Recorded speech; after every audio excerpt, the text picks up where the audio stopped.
It's great to be here, and it's great to be here with a fabulous panel. What I thought we'd start off with before we get into the agenda is just to introduce the panelists to everybody and let everyone explain a little bit about their role in ESG and what they're doing right now. So let me start with introducing Sophia. Sophia Alcaron Diaz is a director of LATAM Sustainable Finance at IHS Markit. She advises corporate and financial institutions on how to disclose and manage environmental and climate risks. And prior to joining IHS Markit, Sophia served as the director of Carbon Trust Mexico. So Sophia, welcome. And can you tell folks a little bit more about yourself? Absolutely. Yeah, I'm very happy to be here. Thanks, Robin, and the entire team for the invitation. So happy to share the panel with fantastic panelists. And yes, so I basically help companies around Latin America to disclose and manage their climate and ESG related risks. So my background is mainly on climate change. I've been working on the field for over the past 14 years, and I'm happy to be here. Nice to meet everybody. Great. Thank you, Sophia. Also with us today is Tariq Fancy. Tariq is the CEO and founder of Rumi, which is a nonprofit Google-backed technology startup focused on using micro-learning to make learning as fun and engaging as social media. It's interesting, learners in over 140 countries, often in remote and offline communities, use Rumi to help educate themselves and educate others. Prior to founding Rumi, Tariq was the managing director at BlackRock, where he served as BlackRock's first ever chief investment officer of sustainable investing. And Tariq, welcome today. And can you tell us a little bit more about yourself? Yeah, I think my career is I spent a long time in finance. I actually learned to invest as a distressed or vulture investor at a firm that spun out of Carl Icahn's firm, so very aggressive. Then I founded Rumi as a nonprofit, which is the opposite extreme. And then joined BlackRock with the goal of trying to merge both bottom lines. And now I'm back and have my full focus kind of back on Rumi, but a lot of experience in ESG.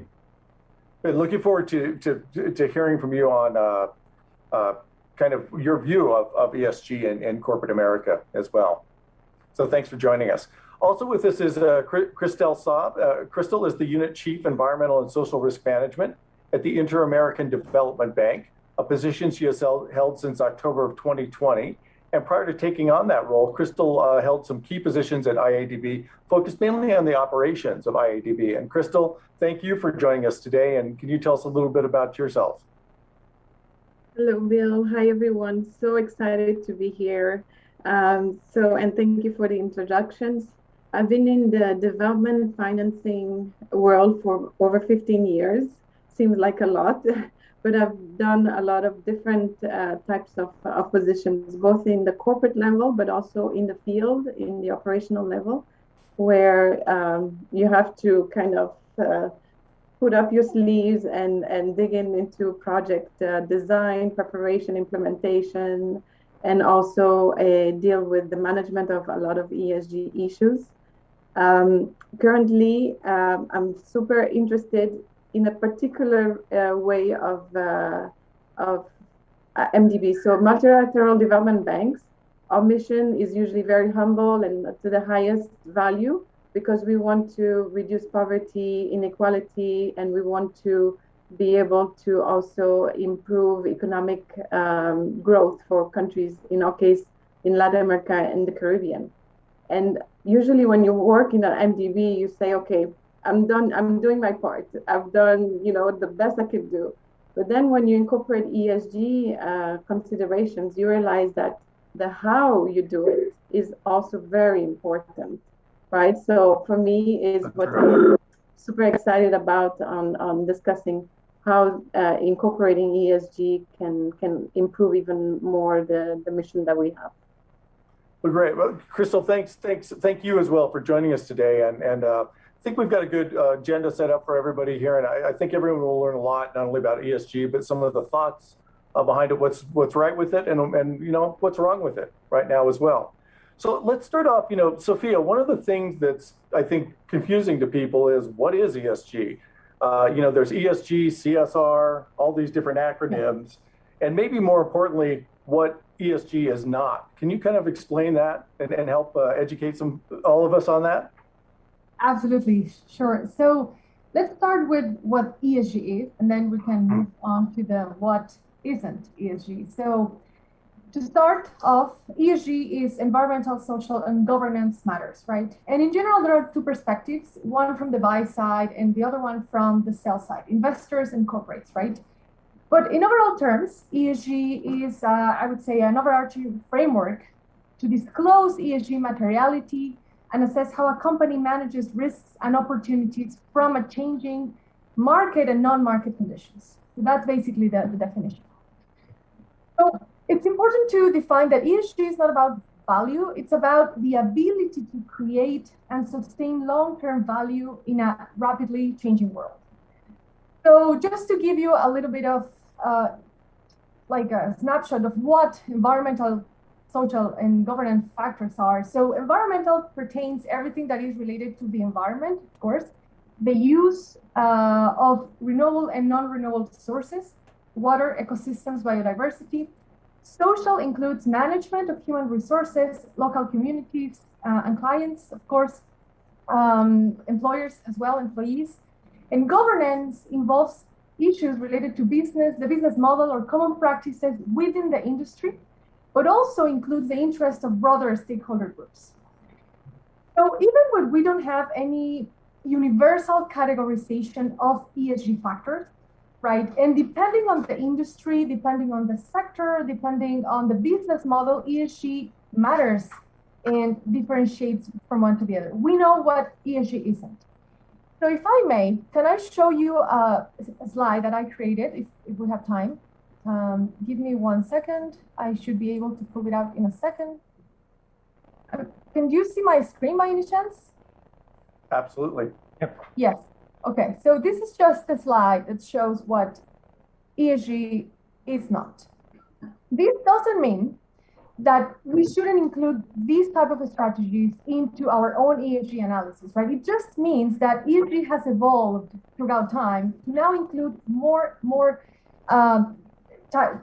activities. So in Spanish and English, for the audience that speaks Spanish, so empresa socialmente responsable, or CSR, net zero pledges, carbon neutrality, reforestation practices, alignment to sustainability strategies or frameworks, a net zero pledge, health and safety environment, those are not ESG, right? So ESG is more than that, it's broader than that.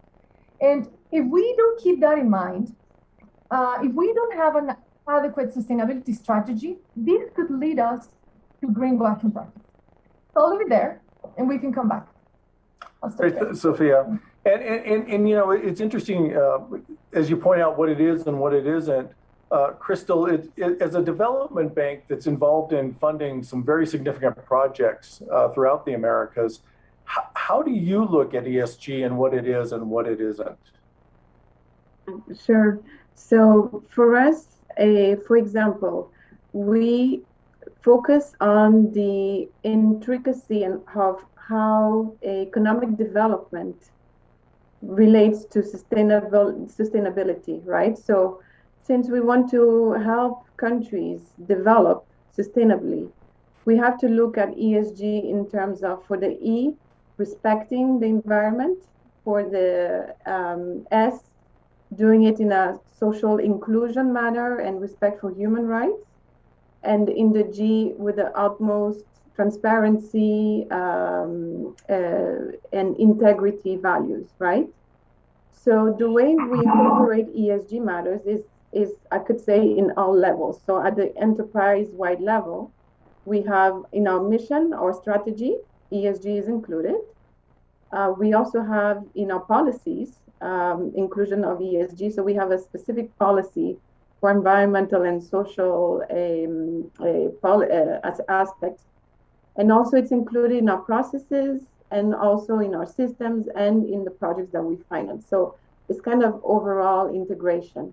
And to give you a more precise example, in terms of the programs that we finance or the projects that we finance, what we do, first of all, is we classify projects in terms of their impacts, ESG impacts and risks. So then you have projects that are more risky than others. After that, we follow a due diligence process based on this classification, right? So the riskier projects will have more due diligence done, for example. And this all happens before project approval. And then once a project is approved, obviously you have to follow the standards, the safeguards, the policies, and also have the sufficient resources. So people who are specialized in the management of ESG risks, for example. So in a nutshell, this is how we address ESG and what it is for us. That's interesting, especially in the context of providing funding, right? So you're looking at it as a due diligence exercise in a lot of senses, and then evaluating, where you may not get the benefit out of it that's being portrayed, correct? It is correct, but at the same time, being a development or an institution, we have to finance riskier projects. So we cannot say to the poorest countries, if you don't have all of the ESG aspects taken care of, we're not going to finance.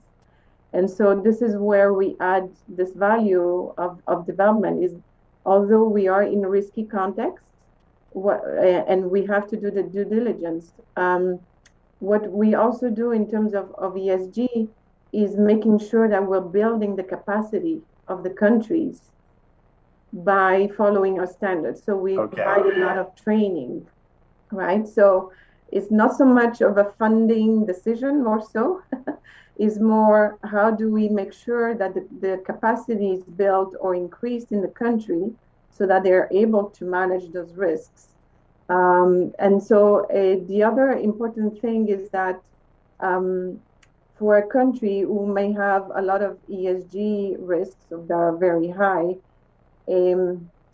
sometimes you need additional, let's say, hand-holding, or you need additional action plans maybe, or you need other institutions to support in the implementation of projects. Okay. And Tariq, with your experience on Wall Street and what you've seen, can you talk a little bit about how companies are looking at ESG right now? And maybe a little later we'll get into what they're doing that's probably not so great in implementing their programs. But what are you seeing from the corporate side of things, and how corporations are looking at this concept of ESG and their role in promoting it? Thanks, Bill. I think it's an interesting one because it's sort of evolving a little bit. The definitions are evolving, how people are looking at it evolving, and there's a lot of CEOs that are sort of trying to figure it out themselves. I get good fortune coming after Sophia and Christelle, who made some really good points. First of all, what is ESG? That definition is really important because it means sometimes different things to different people, which is why it's so hard to pin down. And then, and Christelle's point on sort of how you look at it through a process, but then you're balancing sort of the development imperative with the ESG imperative. And all that sets up well how an asset manager looks at it, because Wall Street will look at it through the lens of value rather than values. So it's going to be, does this have dollar value? Does it matter to return? And they can't really look at values, whether it's good for the environment or social, unless it has value relevance. Because the goal generally is they're all acting as fiduciaries, and you're incentivized and legally obligated to focus only on return.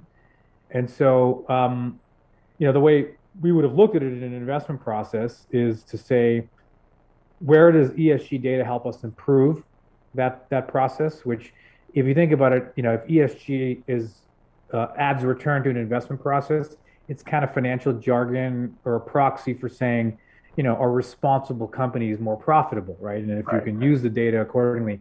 And I think that's effectively how the corporate space is, in theory, looking at it, right? It's saying that on some form, we have to care about this because society cares about this.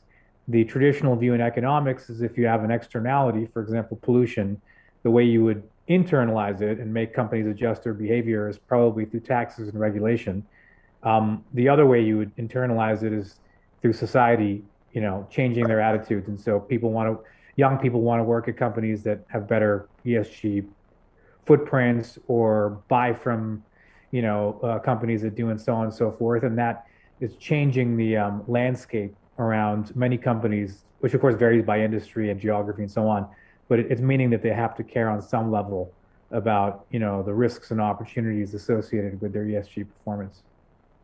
Is it, Tariq, thinking through that side of things, what is, when you look at investment, institutional investors, for example, or larger companies that put the programs together, what are some of the hallmarks that you've seen that they've done up to now that you would say are somewhat effective, or at least have some measure of effectiveness? I think the most important thing is looking at ESG data with an honest look at what is possible and what's not possible. So again, the fact of being a fiduciary and having to focus on returns means that they can't look at all ESG data. They can only look at what's considered material. And that becomes important because if you're looking at through the lens of values, or externalities, you might look at a whole bunch of data and you'd say, all of this, is important to society, and try to bring it as part of your process. Generally, the best way it's done in the financial sector, whether we necessarily like it or not, it's just due to the limitations of how it operates, is whittling it down to saying there's all this ESG data, but we don't want an aggregate ESG score because it's kind of blurry because it's mashed a bunch of stuff up. We want to look at the underlying data and figure out for this sector what matters, for this geography what matters, for investments these would be your risk tolerance, duration, other things, and within those different parts of the data, relevance, and potentially can help mitigate risks or other things. I think the most important thing is sort of whittling it down, so it's not just a one-size-fits-all approach, but it's actually applied, really according to all of the specifics of that strategy. And if that's done well, then the data, has more relevance than if it's sort of just a generic box ticking compliance or sort of one-size-fits-all approach. Yeah, there's some data, push it out there and talk about it, right? An effective program when you see it, right? It has more than just data output. It actually has a substantive role within a company. Yeah. Good. One of the things that you talked about in terms of measurement, I think, Sophia, one of the things in your work in advising companies, and I've been in this position myself as heading up a task force this year for Liberty Latin America, do our first report, is how many standards there are out there. So when you look, there's SASB, there's MSCI, there's CDSB, IIC, I always get emails from companies that say, here's your rating, and I don't know what, a lot of the times you don't know what it is. What are we to make of all of that? And is there any movement towards standardizing anything? I hear the SEC and IFRS are also going to get involved in the game. So what's your thought on that? Let me start by just saying that there are two different types of standards. We have the voluntary and the mandatory standards. I would say that the majority of the standards live in the voluntary space, and we have around 20 well-established reporting frameworks in the world. And we have others that have been published by governments, including the UK, the newest SFDR by the European Union, and these are mandatory, but these are less, right? So, and we're not counting here all the reporting frameworks by specific industries or those promoted by NGOs. Even now, institutional investors have created their own methodology to assess their ESG data from corporates, right? So we have a very wide universe of standards out there, right, or reporting frameworks. So one of the topics that is really common in these conversations is why standardization is needed, right? Or where is it leading to? So we know that each company is driving their own story with their own data, right? And ratings are important these days.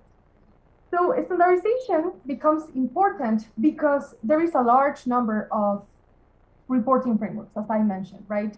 You cannot compare, like given the whole universe of reporting frameworks, you cannot compare apples with apples, definitely, right? So some of these frameworks are very old. They started probably 2 decades ago with different objectives, right?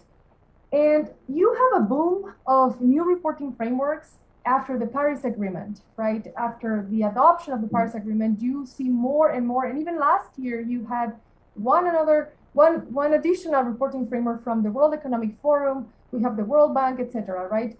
So that standardization is needed because those are different. Those have different stories, right? The second, I would say, reason why standardization is needed is because they have different objectives, right? Some of them were created for investors, some others were created for companies, right?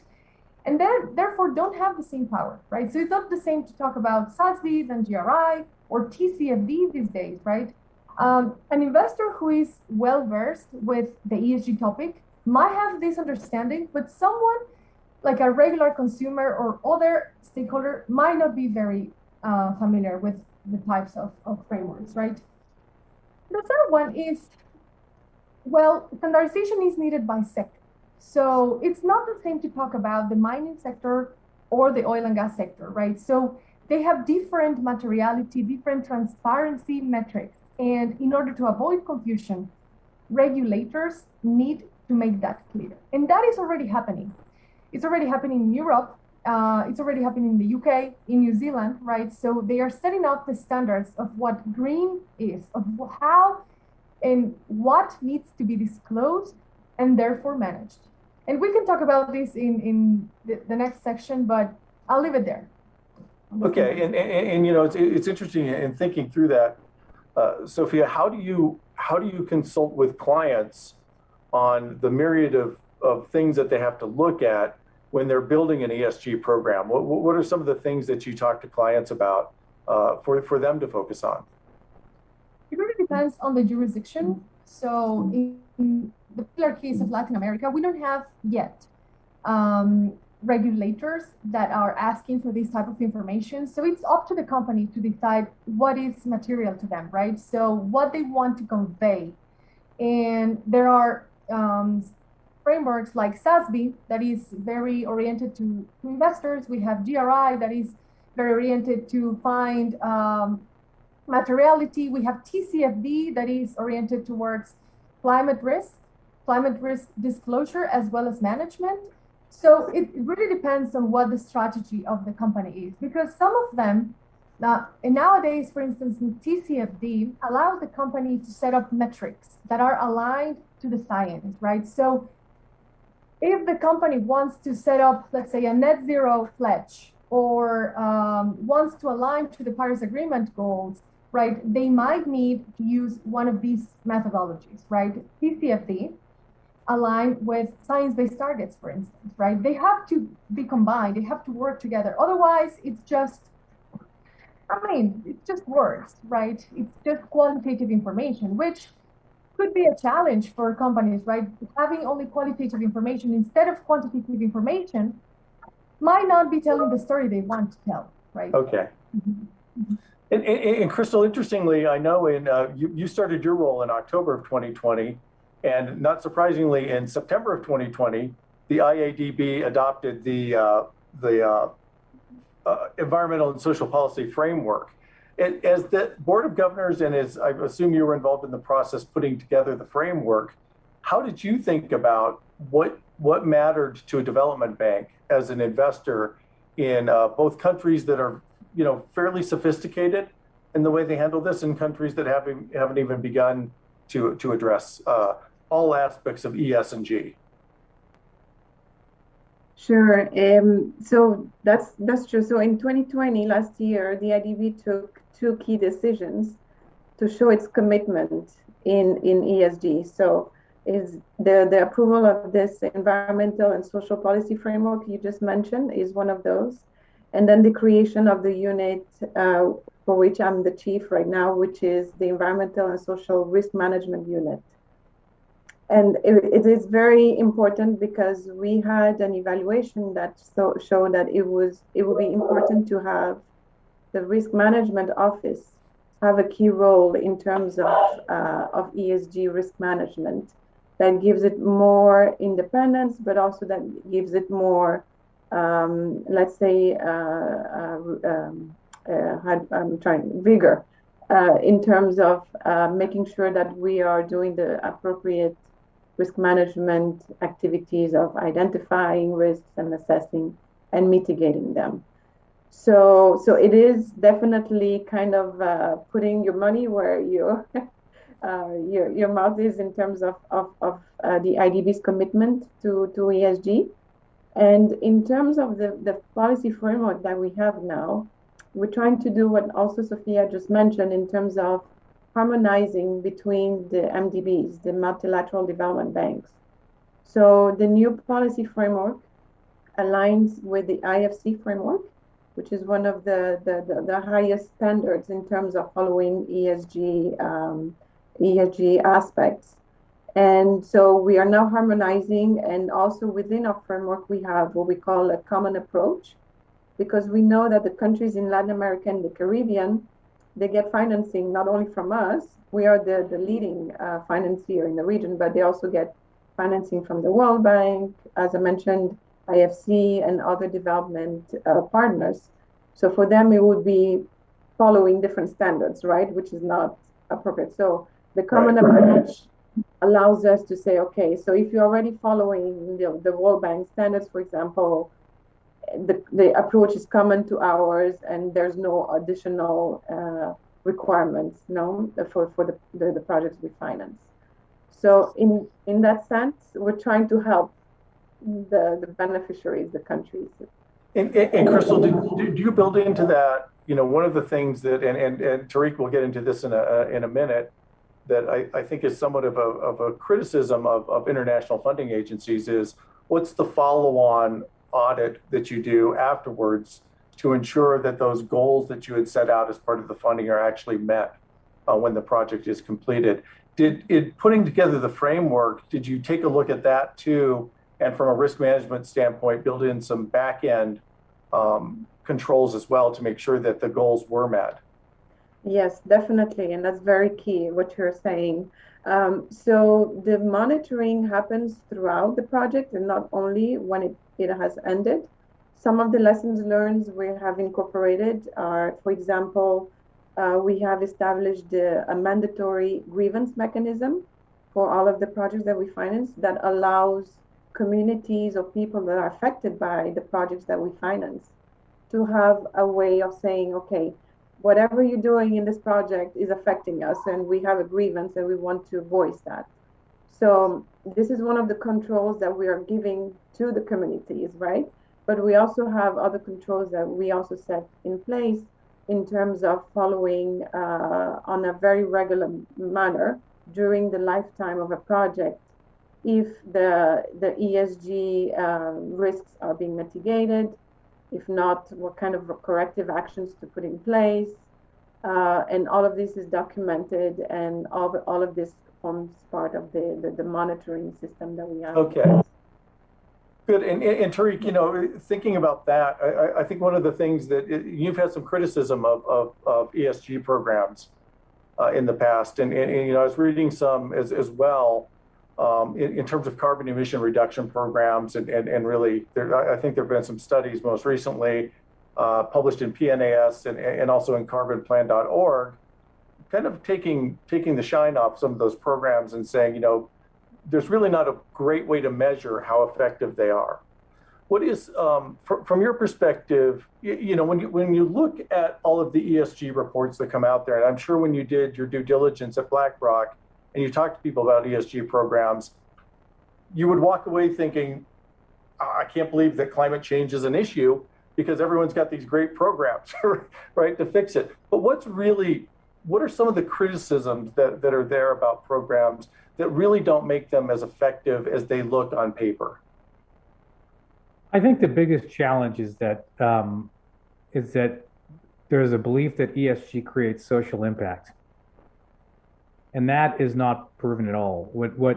There's two ways of looking at it. One is, does ESG have value to an investment process or to any corporate process looking for profit, right? Whether it's a company, right, or an investor who's looking to create profits to that company. I think there's a little bit of value from data, but my experience, it was quite exaggerated. And the sense that I got was that we were talking about ESG more than any other data set with that level of importance to the investing process, because it stands for environmental and social at a time that society is demanding more be done on environmental, social issues. And so I didn't find it had as much investment value as I would have liked. I mean, I wanted it to because, obviously, but it didn't. The second and bigger challenge, I don't think it created any social impact, right? I mean, on the margins, you might avoid things that are bad for society. But the problem is, unless there's a penalty to a company, it doesn't really matter if they have a bad ESG profile because, ultimately investor capital is not going to change as much. Like people think if you divest in this, that, and the other, that doesn't really work. At the end of the day, the capital markets work according to a really simple premise, which is that if it's legal and it makes money, someone's going to finance it, right? I mean, that's always the case. So not owning something that's bad or avoiding it doesn't really do very much. And so the concern I have a little bit is that there's a possibility now that it's becoming a placebo because people think that ESG creates social impact. In fact, all you're doing is giving some sort of a snapshot with some level of blurriness in the data. As Sophia mentioned, it's getting better, but it's, there's still a hodgepodge of standards.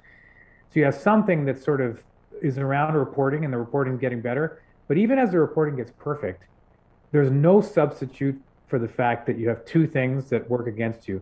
Number one, the straitjacket of fiduciary duty, right? Every part of the system, people have to, you're marshaling and investing someone else's capital, right? Whether you're a senior manager at Amazon building a new factory or you're a portfolio manager at a big firm, you're investing someone else's money. And so you have strict rules on how you can use that. And it's, again, you have to focus on dollar value and return.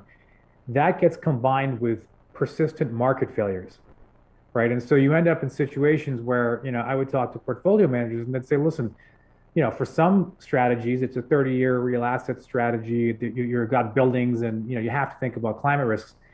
For the vast majority, they're very short-term and liquid.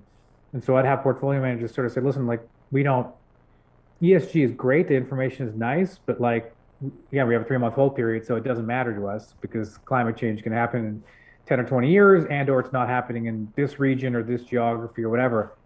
And so they just tend to then keep financing things that probably aren't good for society because their hands are tied to profit and those are still profitable. And so I think that fundamentally what economists have told us for 100 years now, since Arthur Pigou, started talking about externalities to 3 years ago when William Nordhaus won the Nobel Prize in economics for his work in climate science, they've been saying, the government needs to internalize externalities through taxes and regulation. And the impression I got was that need was coming up against a set of economic philosophies that have existed since the 1980s, right? It's really what people call neoliberalism that says free markets solve all problems. And so, people are looking for, frankly, anything that delays taxes and regulation. And so that was my concern was that, I say this as a capitalist and a former investment banker, I have an MBA, capitalism has limits. And it's like a sports event that is a competitive sport. Players are playing, at some point they play dirty because it wins games. You kind of think, well, where's the referee, right? That's how you solve this. I think it's in some sense that we've been blinded in society to thinking that there is a referee and ESG, unfortunately done incorrectly, actually makes matters worse because it convinces people that something is getting done. And that's not to cast aspersions on people doing it. I mean, it obviously has a modicum of value, but if it's blown up as being, the answer to a lot of these challenges, what we're going to find in the next 5 years is that ESG assets are going to grow exactly alongside inequality, carbon emissions, all the things that we think it's meant to solve because the financial mechanics underlying it don't really add up to any real social change. Right. I think, to your point, I think one of the things that I've always found is when you look at the indices that track socially responsible or environmentally responsible companies, they do well anyway, right? It's the same. The companies that make the indices that have the programs are doing well anyway. So they're investing some, amount in it, but is that amount, as you said, necessarily enough to make a difference? Yeah, I mean, that's scale. Yeah, exactly. It really, unfortunately, isn't. At least not on the timeline we need changes made. Right. We need real systemic change. And I think that, you kind of look at COVID-19, right? Think of COVID-19 as a systemic crisis where we needed to flatten the curve, because science told us it'd be really bad if we didn't. Everyone understood that that involved government action, right? Mandatory masks indoors, restricting travel, closing schools and bars and so on. That happened because the incubation period of COVID-19 is weeks. Climate change, the incubation period is decades. And so all of the policy experts are saying we need a carbon tax, we need vehicle emissions limits, we need a whole bunch of things that are rules that govern the competitive marketplace. Within that, capitalism operates. It's kind of like, a sports event. The NBA moves the three-point line or does this and that, and players adapt. And we unfortunately haven't really done that. And that's my concern is that, you have a lot of interest groups that want to keep the status quo the way it is, right? In particular in the U.S. after Citizens United, right?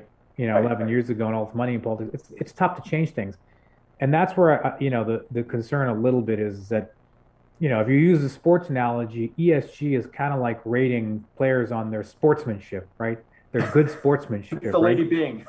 Yeah, and so it's important to understand their sportsmanship, but again, that in and of itself, that transparency is helpful, but it's not enough unless someone's penalizing bad behavior. And that needs to happen, and it can coexist with everything happening in ESG. Unfortunately, the way the narrative has kind of gone in recent years, particularly out of Wall Street, it's not complementary to taxes and regulation. It's a replacement for it, and that's very problematic. So what you're saying is that, and Crystal and Sophia, I want to get your view on this as well, that meaningful change probably, we talked about all the different rating agencies and so forth before, they're just applying a format to just kind of get a sense of what companies are doing, but meaningful change actually has to be driven by governmental entities that do put penalties in place, that do put meaningful incentives in place to change directions for companies and to really make a global impact on what's happening. Is that right? Is that for me? Yeah. I was just asking you. Yeah. Okay. No, I think that's absolutely right. I mean, I think I'll give you one quick example on the importance of the legal bit. I saw companies, and I saw one where we were voting proxies, and we're looking at a company that has waste. It's some kind of food company or coffee company or something. They create a lot of waste because their products are not recyclable. There were shareholder resolutions saying, you should make it, you should improve that and make the materials recyclable and so on. Obviously, it costs more money to do that. And so the challenge is, as a fiduciary, you look at that, and I remember looking at it and thinking to myself, I can't vote for this unless society is going to penalize the company, because if the truth is the company can get away with it forever, they're just going to create waste, dump it somewhere else. It's someone else's problem 50 years from now. And then I say, no, you should spend more money to get rid of that problem. Technically, that could be a breach of my fiduciary duty, because my duty is to shareholders, not to, the public interest. And that's the challenge, is when you have market failures, you have what's in short-term interest shareholders and you have the long-term public interest. If those don't align, really only government can, come in and change the rules. And it's not even government building stuff. We don't want government building electric cars and stuff. We just want them changing the regulations and penalties so that we incentivize the kind of behavior we want more of and disincentivize the stuff we don't want. All right. Yeah, Crystal, on that end, one of the things I think as a development bank that you deal with is issues where there's inconsistencies in countries between what they're asking for and then the regulations that they have within the country that may be inapposite or don't even address some of the changes that we were talking about. How, from a development bank standpoint, do you reconcile those differences in those countries, and how does that figure into what you're doing from an investment standpoint? Sure. It could be very tricky, but the way we see it is, all of the countries have a long-term, or let's say medium-term strategy that usually has their goals in all of the sectors of the economy. And we could be financing any of these sectors, but then we wouldn't be really having that social impact or that economic impact we're looking at. So considering the trends that we see in the world, considering the importance of some of the aspects. So for example, let's say infrastructure or education, knowing how a country's development challenge show that maybe these two sectors are very important for that specific country because of what you mentioned, the regulations are not really aligned, etc. What we do then, we embark in a dialogue with the country, saying we feel that if you focused on these two sectors, for example, the impact that this will have in your macroeconomic figures or in your social standing will be much higher than if we were to focus on other sectors, let's say, that the country would want to have, right? So it's a lot of dialogue, but it's also a lot of helping the country align its regulations and legislation to what is important. And one thing for me that is concerning right now in terms of the fast pace of changes in the regulations that we're just discussing, and I'm very aligned with what Tarek mentioned in terms of the need to have regulations in place that are enforceable, is that the countries that we're serving are not seeing that, or it will take them another 5-10 years just to get the regulations in place in their own country, right? So obviously right now everyone is focusing on the recovery post-pandemic. And so that's the kind of short-term urgency. But then you have all of these regulations changing in terms of climate change, ESG, etc. And it's not their focus right now. So it is also our role to see and show the countries that there is also importance for you to focus on that. And I just want to give one example is what we call stranded assets. So stranded assets are, let's say, big infrastructure that one country could build. For example, you're just discovered oil in your soil and you want to build a lot of oil exploration type infrastructure or natural gas, etc. Right now, a country could be thinking, okay, this is great for me. It means for the next 50 plus years, I have all of my economic growth schedule. But then we know that the population and some countries' mind are changing in terms of having a green recovery, in terms of having more renewable energy, which means that a country may be investing in an asset that will be stranded in maybe just 5-10 years from now instead of 50 years, right? So this is the type of dialogue we are having with the countries to show them the importance of looking at what's happening in the world in terms of regulations and in terms of how they need to adjust their own legislation.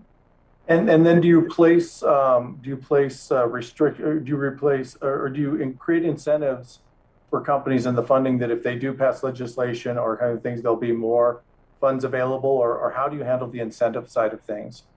All right, so incentives wouldn't be as for a company, let's say, because we're talking about a sovereign government. Right. To decide what they want. I guess for us, being a development finance, we provide financing at a very low rate compared to the market. So in some of the countries, the poorest countries, we have what we call concessional rates, where we're very low, almost 0% interest rate for the project we finance, no? So that in itself is an incentive for the country to maintain relationship with us and to continue getting financing for us, right? Okay. So I wouldn't call it as an incentive, but again, we do kind of try and steer some priorities that we see will be very impactful for the country in a positive way. Good. And Sophia, as you sit back and think about this with your experience, both on the public sector side of things and then the private sector, what are your thoughts on how can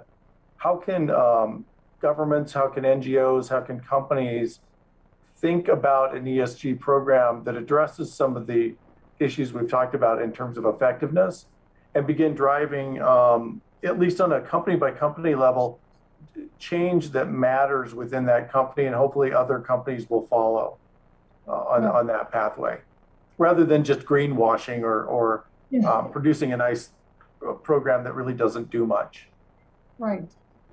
So I think there are basically two types of regulations, right? So the first one is the one that is aimed at sort of reducing or help the economy decarbonize, right? So get rid of the greenhouse gas emissions, reduce emissions as fast as possible. And so that's one, right? We're working on that front everywhere. Every single government now in the world has enacted a policy, are developing programs, right? So that is good, right? And that touches upon the point that Christel was talking about on the stranded assets, right? So they know that they need to start reducing greenhouse gas emissions by allocating capital to renewable energy rather than carbon intensive industry.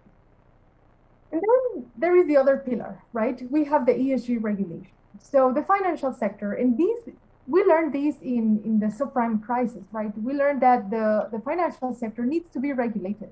And this is not happening now, not yet.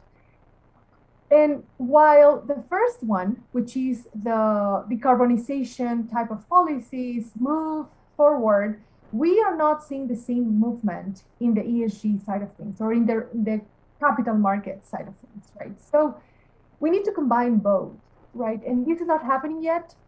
Perhaps in the UK, in the European Union is happening. The US is a little bit delayed. As Tariq mentioned, there are interest groups that would not like to have things changed, but it will have to change because just last week, I think, or 2 weeks ago, the European Union enacted this policy about the carbon tax adjustments, right? So every single commodity that goes into Europe, right, would have to be taxed, although they are not calling it tax. So it's going to be a mechanism to sort of tax the carbon intensive products that come to Europe, right? And that is going to affect the US. And that is going to affect Canada and other countries, and of course, Latin America. So these two levels of policies have to interact. So in the first hand, we have to work with the financial sector, and also we have to work with the sectors that are carbon intensive to help them decarbonize, right? Use less and less fossil fuels.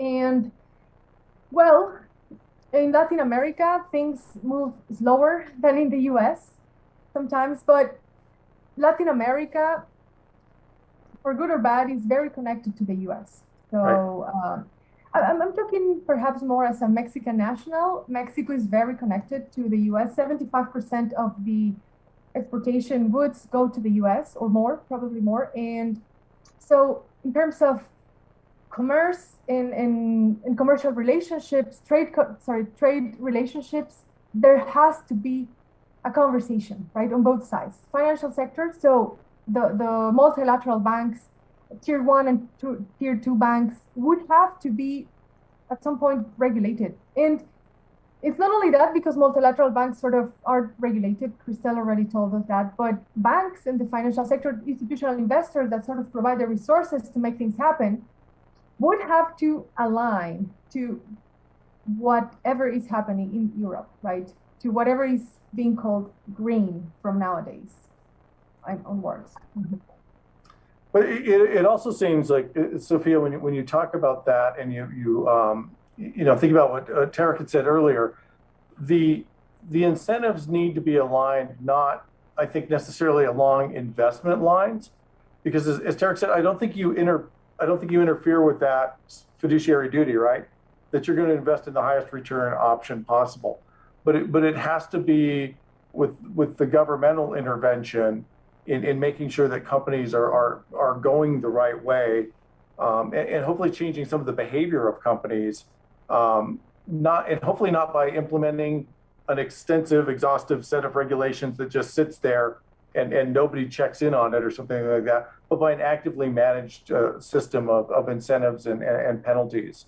Is that one of the trends that, Sophia, you're starting to see outside of the United States? Again, the United States is kind of locked in this existential battle right now over these kind of issues. But outside of the United States, are you beginning to see that in the EU, in New Zealand, and other countries? Yes, totally. I'm seeing this particularly in the European Union, right? So what I'm seeing is this trend, especially in Europe, that they They started long time ago regulating or enacting policies to reduce greenhouse gas emissions. They started 20 years ago. So the transition to regulate the financial sector or start putting carbon tax adjustments it's very natural, it's smooth, right? But in the US and in other jurisdictions or regions around the world, we learned this really late. So it's already 2021, right? The COVID pandemic hit us last year, and we are still thinking, what are we going to do in terms of disclosing our ESG and climate related risks, right? And we want to sort of leapfrog. We want to do everything in 1 year, right? We want to regulate, we want to do all that while it takes time. It takes a lot of time to get things right. But we were late, right? We were late. And this is going to cost us very much.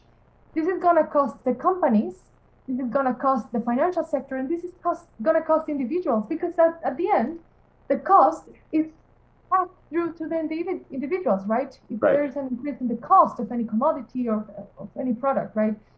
So yeah, it's happening, but at different paces, because they already have this learning curve. We have a very steep learning curve in the US and in Latin America.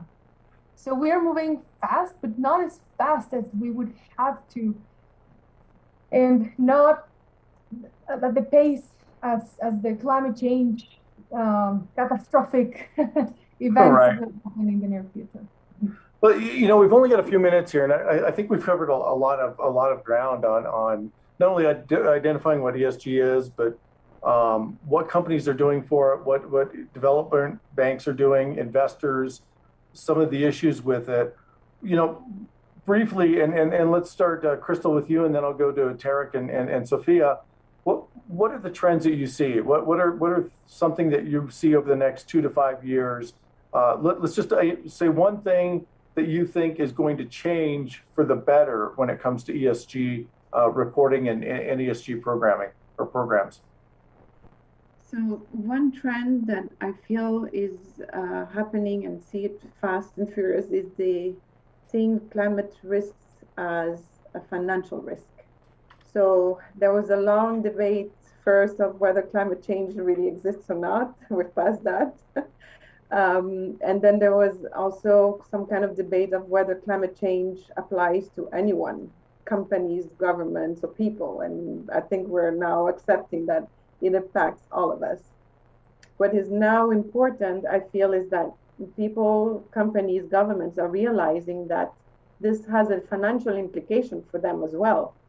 And so because of that, I think that may be the spark that will speed up the change and that Sophia just mentioned in terms of transitioning and regulating and perhaps also taxing.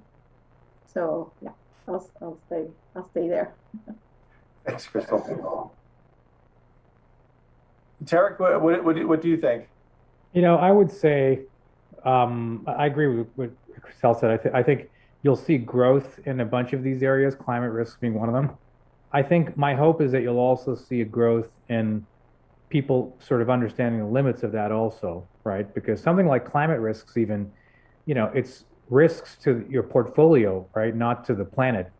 And so it's really financial asset mitigation or adaptation strategy, sorry, right? And so like I have a joke where I'll say that, you go to someone in Miami and tell them that climate risks in the financial system are not really about preventing climate change from destroying Miami. It's more about like getting our money out before it hits, right? I mean, that's effectively what it is, right? It's sort of, and so it has an important role to play for financial stability, but I don't think the challenge is what we have to answer the question on actually stopping climate change and curbing these excesses. And my hope is that honestly, COVID-19, I think, is going to create a swing back after many decades into the belief that we need government to address systemic crises, because whether it's a global pandemic, it's climate crisis, it's an alien invasion, like whatever it is, it's not the CEO of Walgreens or BlackRock that's going to save us. It's going to be the U.S. president or democratic entities that with the special powers and legitimacy to make changes. And so I think my hope is we'll see that coming.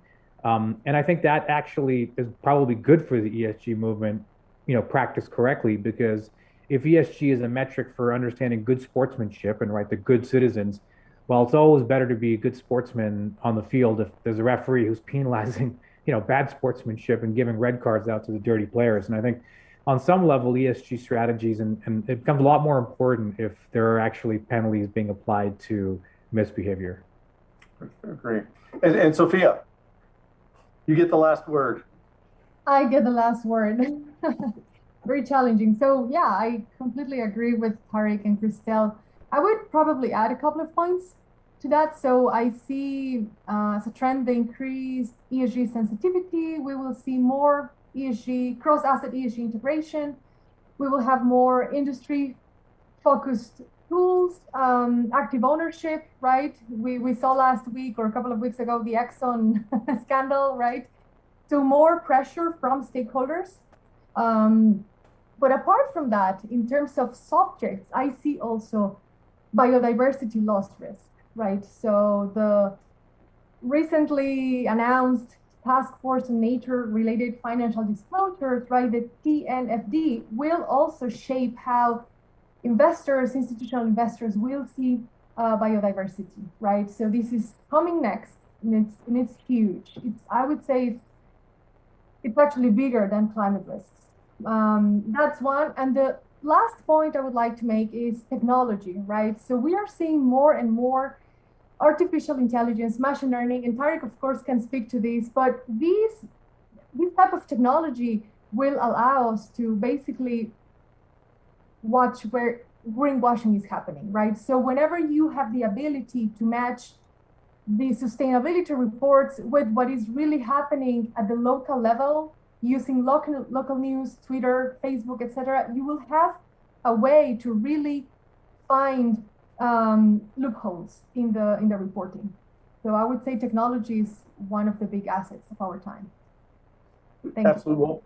Well, thank you all. On behalf of everybody watching, I hope, I know everybody has learned a lot through this. And I think one of the things is to have three thought leaders like yourselves talk through some of these issues and not just talk about here's how to build an ESG program. I hope has been very educational and in some ways inspiring for people to follow the examples of let's put together programs that are effective, that do push change, to move governments to make the change. I think the response to COVID worldwide has been something that inconsistent, but at the end of the day, I think it's going to be hopefully a success story at some point in the future, and a roadmap, Derek, as you said, for how government can get back into the game, right? In a big way. So thank you all very much. Appreciate it. And Robin, back to you. Thank you, Bill, and thank you to all of our panelists for joining us this afternoon. We really appreciate your insights and your time and joining us in this enlightening conversation. And hopefully our audience learned a little something more about ESG and it's the way it is executed in the different industries in which you guys represent. I would like to wrap up the conversation by thanking everyone for joining us today for the Americas Leadership Forum. This is the last event of our day, and to give a huge thanks to our sponsors of the event, our presenting sponsor EY, and our supporting sponsors Greenberg Traurig and the Denver Economic Development and Opportunity Office. So it's been an exciting day of conversations, and we are really appreciative of all of the incredible leaders from across the Americas who have joined us today. And thank you especially to these panelists here for this conversation. And with that, I would like to close out and hope everyone has a wonderful afternoon. Thank you, guys. Thank you. Thank you. Buenas tardes. On behalf of Mayor Michael B. Hancock, we thank you, the Cuban Study Group, for joining us in Denver. We hope you've enjoyed your visit to our vibrant and globally connected city. I'm Stephanie Garnica, Director of Denver's Global Business Development Team. Our work aims to both support the existing global community in our city, while also promote our amazing business environment and lifestyle to foreign businesses and governments that are looking to expand into the US. I'm so pleased that our city is home of the Biennial of the Americas, whose mission embodies the essence of our city. We are all about creating connections, building community, and inspiring change through collaborations and partnerships.